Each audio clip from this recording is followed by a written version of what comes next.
ಹಾಂ ಈಗ ನೋಡ್ರಿ, ಕೇರ್ಫುಲ್ಲಾಗಿ ಅಬ್ಸರ್ವ್ ಮಾಡ್ಕೊತ ಇರ್ರಿ. ನಾವೀಗ ಉಷ್ಣ ಕೊಡ್ತಾ ಇದ್ದೀವಿ, ಹೌದಾ? ಅಲ್ಗಾಡ್ಸ್ಬೇಡ, ಇದು ಅಲ್ಗಾಡ್ಸ್ಬೇಡ್ರಿ. ಹಾಂ ನೋಡ್ರಿ, ಬಿತ್ತಾ? ಒಂದು ಡ್ರಾಪ್ ಆಗ ಎಣ್ಣೆ ಡ್ರಾಪ್ ಬಿತ್ತಾ?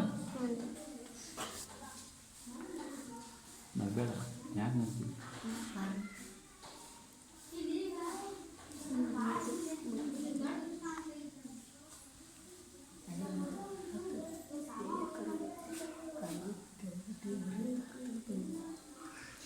ಎಲ್ಲರೂ ಬಿಡಿ, ವಿಡಿಯೋ ಬಿಡಿ, ಎಲ್ಲರಿಗೂ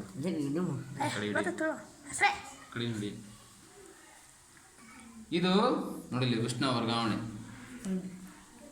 ನಾವು ತಾಪಮಾನವನ್ನು ಎಲ್ಲಿ ಕೊಡ್ತಾ ಇದ್ವಿ? ಅದು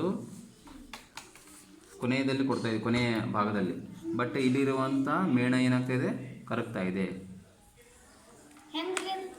ಅದೇ ಉಷ್ಣ ವರ್ಗಾವಣೆ ಅಂತ ನಾವು ಕರಿತೀವಿ. ಯಾಕಂದ್ರೆ ಉಷ್ಣವು ಒಂದ ಕಡೆ ನಾವು ಕೊಟ್ಟರೆ ಅಲ್ಲೇ ನಿಂದಿರೋದಿಲ್ಲ, ಅದು ಏನಾಗುತ್ತೆ? ವರ್ಗಾವಣೆ ಹಾಕುವಂಥ ಇಡೀ ಒಂದು ಈ ಲೋಹದ ಒಂದು ಕಡ್ಡಿಗೆ ಏನಾಗುತ್ತದು? ವರ್ಗಾವಣೆ ಆಗುತ್ತೆ.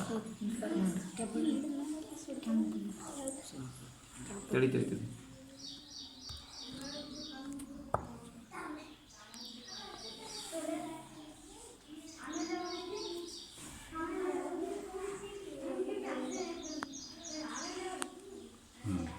ಅದ್ರ ಸಾಮರ್ಥ್ಯ ಎಲ್ಲಿ ಮಟ್ಟ ಇರುತ್ತಾ ಅಲ್ಲಿ ಮಟ್ಟ ಅದು ವರ್ಗಾವಣೆ ಆಗುತ್ತದು.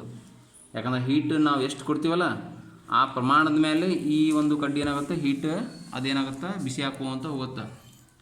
ಈ ವರ್ಗಾವಣೆ ಇಲ್ಲಿ ಮಟ್ಟ ಬರಬೇಕಂದ್ರೆ ಸಮಯನ ತಗೊಳ್ಳುತ್ತದು. ಸಮಯ ಬೇಕಲ್ಲ ಹೀಟ್ ಆಗಬೇಕಂದ್ರೆ. ಆಗ ಸ್ಟಾರ್ಟ್ ಆತ, ಮೆಲ್ಟಿಂಗ್ ಆತಲ್ಲ. ಅಲ್ಗಾಡ್ಸ್ಬೇಡ್ರಿ, ಅಲ್ಗಾಡ್ಸಿದ್ರೆ ಇದಾಗ ನೋಡು ಕರೆಕ್ಟಾ? ಅಂದರೆ ಇಲ್ಲಿ ಮಟ್ಟ ಬಂತು, ಈಗ ಅದು ಹೀಟ್ ಟ್ರಾನ್ಸ್ಫರ್ ಆಯ್ತು, ಇಲ್ಲಿ ಮಟ್ಟ ಟ್ರಾನ್ಸ್ಫರ್ ಆಯ್ತು. ಇದು ಕರೆಕ್ಟ್ ಅಂದರೆ ಇಲ್ಲಿ ಮಟ್ಟ ಬಂದೈತೆ ಅಂತ ಅರ್ಥ. ಅದು ನಾವು ವೆಯ್ಟ್ ಮಾಡ್ಬೇಕು ಅದನ್ನು.